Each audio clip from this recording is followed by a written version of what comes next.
Knuckle fight fans, look who I got in the house today. Dat Nguyen, who's got a big fight coming up at BKFC 10 in his hometown of sunny South Florida. Dat, how are you doing today, sir? I'm doing great, Susan. Thank you for having me today. It's a great pleasure. Thank you for taking your time out to give me some time on the air. Well, it's such an honor, Dat. You're such a legend in boxing. Well, we're going to educate our viewers a little bit about your boxing background in a few minutes. But first, we got to talk about Bare Knuckle, because that is coming up in just a few short time. Coming up Valentine's Day weekend, by the way, everybody, BKFC 10. How do you think you match up stylistically with Abdiel Velazquez? Well, I've been watching a few of his tapes. He's an MMA fighter. He's a lefty. So he does hit and move, so he's going to be a runner. I'm more of a pressure fighter. That's what I'm known for. So I'm expecting him to run, hit and run. So I'm going to have to chase him down. That's the plan. Do you prepare a game plan for the fight ahead of time? I watch his tapes of him, watch a few of his last fight.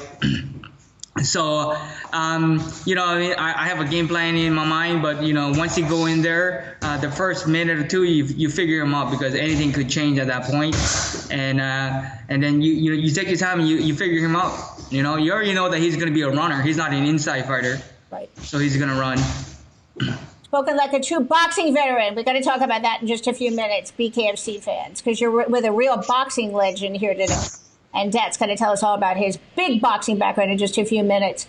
Dat, when it comes to fighting Abdiel, did you change up your training camp at all, specifically for him and this fight at BKFC 10?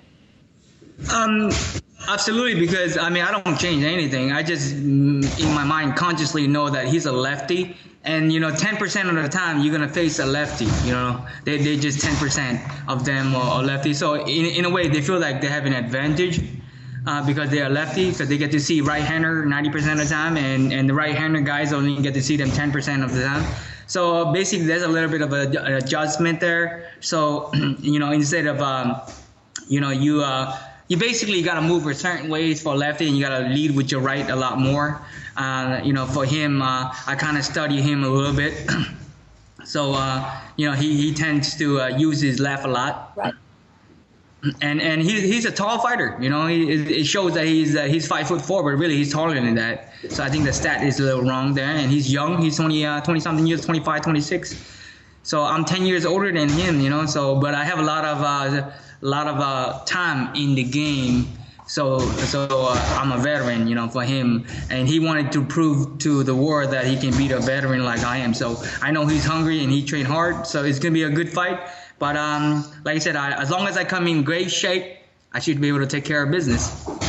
Speaking of being a veteran, Dat, I know you as a boxing legend, but we do have a whole new fan base here at BKFC. So it's time to make your mama proud and do some name dropping. So kind of educate our viewers a little bit about your really stellar and amazing career in boxing, because they really need to know about this. Yes, the past 10 years, I only fought 5 times in boxing. And every 2 years, Top Rank or Golden Boy, one of the big promoters in the United States, they will give me a call and offer me, less than 4 weeks notice to fight on a big card, like on a Pacquiao's undercard as a co-feature or, one of the TV televised fights. And I end up taking those fights and in short notice. And, that's why I have a few losses on my record, But, like I said, if they give me proper time to train 6 weeks, I would beat both of those guys. Those guys that actually have a like I said, those wins that those guys have over me, but basically because I was out of shape, and in short notice, and I took those fights. For someone to fight 5 times out of 10 years, most fighter career don't even last 10 years, and for me to fight 5 times in 10 years, it's very unheard of. So I'm a fresh fighter still. I still have a lot of miles left. For me to own the gym in 10 years, I never had a promoter. I never had a manager for the past 10 years.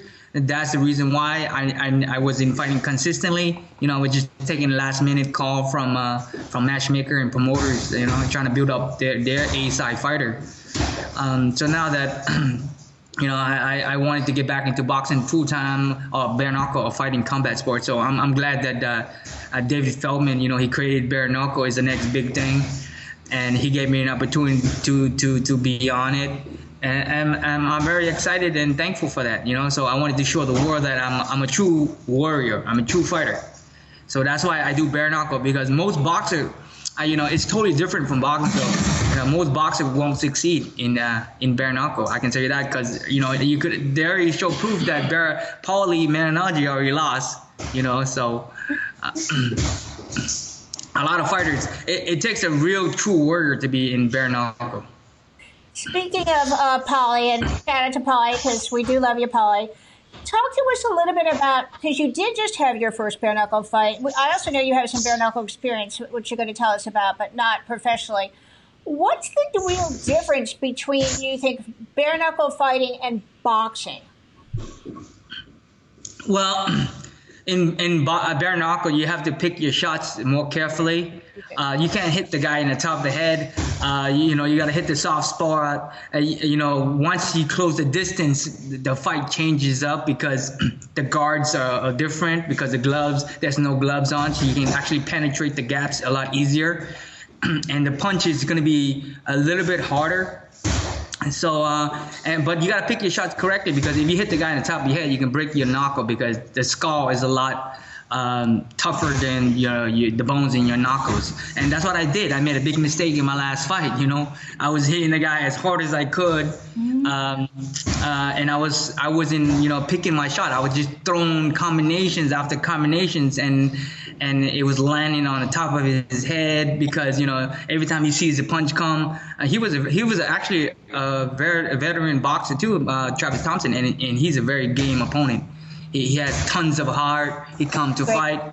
That's why he's consistently back on bare knuckle, because the fans loves him. So that was my mistake in my last fight. So I have now that I gained experience in the last fight, I should be a lot better on the next one coming up in 2.5 weeks. You bring up a good point, because one of the things I'm trying to educate our viewers about, and I'm new to the sport as well, is that strategy is so very important. Because the gloves really do protect your hand. So I feel like with gloves, you don't have to be as strategic. And without gloves, because of the damage that can be done to your head or your hands, strategy is a really important part of the game. So talk to us a little bit more about the strategy and why it is so important in bare knuckle. Well, it's a real fight. Basically, it's a real fight, and you have to be a warrior, to be in there. And most boxers, they want to look pretty, stick and move.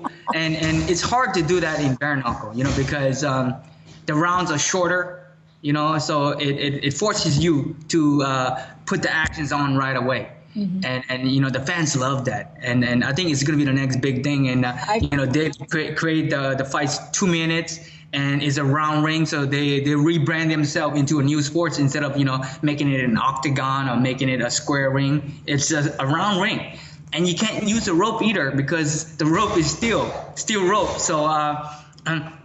So yeah, bare knuckle, it's going to be the next big thing, and that's why I'm glad that I'm actually on it at the early stage, and it's going to be the next big thing. There's a lot of companies out there already looking to broadcast it, to bring it into mainstream, and it's a matter of time, I wanted to ask, do you respect Abdiel as a fighter? Excuse me? I wanted to ask you, do you respect your opponent, Abdiel, as a fighter? Yes, I respect all my opponent. I never underestimate any of my opponents. I know they train hard to beat me, because those are the guys that are the hungriest. When they fight somebody.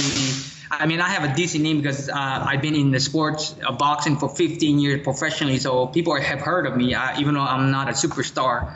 People heard of me, so those guys that's up and comer like Velazquez, he's hungry to prove himself, so he's trained very hard to beat me. So I cannot underestimate those guys. Those are the guys that's gonna fight the hardest. I'd rather fight a guy with a big name, because then the pressure is off me. Now the pressure is on me. You know what I mean? The pressure's on me to look good, and he's underdog to come in and you know, to upset everybody. But I'm not gonna let that happen. And I know he's hungry. He trained hard, and he's a warrior. So it's gonna be a good fight. That's why David matched it up. Yes. How excited are you to fight at home? You know, I love Florida. I've been here since 2005, and you know, the South Florida fan are so hardcore fans. They love combat sports, and you know, for me to live in Vero Beach, I got a lot of friends here who loves to watch me fight. Now that I already did one fight, you know, a lot of people didn't think that I was gonna be a good bare knuckle fighter. You know, they're like, oh yeah, he's a boxer. This is bare knuckle boxing. So you know, now that I already did one fight. You know, people are actually, you know, tuning in now because they're like, wow, this guy's a boxer now and he's doing bare knuckle. You know, they want to see. So I'm combining the boxing skill into bare knuckle. You gotta like kind of hybrid it a little bit. You can't just bring 100% boxing skill into it. You know, you gotta have a little bit of a warrior spirit and spirits to you know it's gonna be a real fight in there. You know, most guys, they just wanna. As a boxer, they just want to hit and not get hit. And regardless how good you are, you're going to get hit in bare knuckle. I mean, in any kind of combat sports, you know what I mean? So you gotta prepare yourself to the best and so, you know, entertain the fan. I'm all about entertaining the fan. If you watch all my boxing fights, I never been in a boring fights. You know, even though in short notice or not, you know, they always offer me short notice to fight those guys that's undefeated. Even though in my heart, I think I beat them, you know, because you know, when two guys are fighting each other, they give mutual respect to each other in the ring, because then you know if you hit them hard and you know if you win in the rounds or not. And when I fought those guys, you know, I can sense that that I was winning the fights, you know, and they give me the mutual respect, you know. But unfortunately, the judge don't look at it like that. Yeah, I know. Oftentimes when you leave it in the hands of the judges, as Dana White would say, it doesn't always turn out the right way. And I do have to agree with Dana on that. Before we go today, Dat, is there anything else you want to add? And please share your social media handles for our viewers as well. Yes, I got my BKFC shirt here, Dat Be Dat. You can look me up on here, Dat Be Dat on Instagram or Facebook. I'll be you know, I post a lot of recent videos of me training. So you know, they can follow me, and I hope they will support me on my next fight. And like I said, I love all my fans. So you know, I just want to put on a good show for them. So I want to thank them for supporting me and follow me. And thank you so much, Susan, for all your time. And also, I got the VIP tickets here. You know, if anybody looking to go to the show, it's $200 for the VIP seats. So it's right next to the ring. Free shirt. And I will give them a free that shirt right here, you know, and they can be a part of my team, you know, and cheer me on if they come and get tickets from me. All right. Well, if you're looking to find out where you can get those tickets, let me tell you where you can get them directly from Dat right now. You can get tickets at Dat's restaurant. It's also an amazing restaurant for Vietnamese food. You got to check it out. It's Miss Saigon at 737 22nd Street, Vero Beach, Florida, 32960. Or you know what? If you're too busy to get to the restaurant, you're missing out on a good meal, you can call or text him at 772-766-9493. All right, must love MMA and bare knuckle fight fans. You can catch BKFC 10 Valentine's Day weekend from South Florida, and we will be there bringing you all the news, all the videos, and all the highlights, because no one beats us to the punch. And by the way, it's really me that answers all the questions on YouTube. Yep, I'm that crazy caffeine addict. So you know what? Hit the subscribe button, question, comment, and maybe I'll read your question on the air. Thanks for watching, Dad. Good luck. I can't wait to see you at BKFC 10, buddy.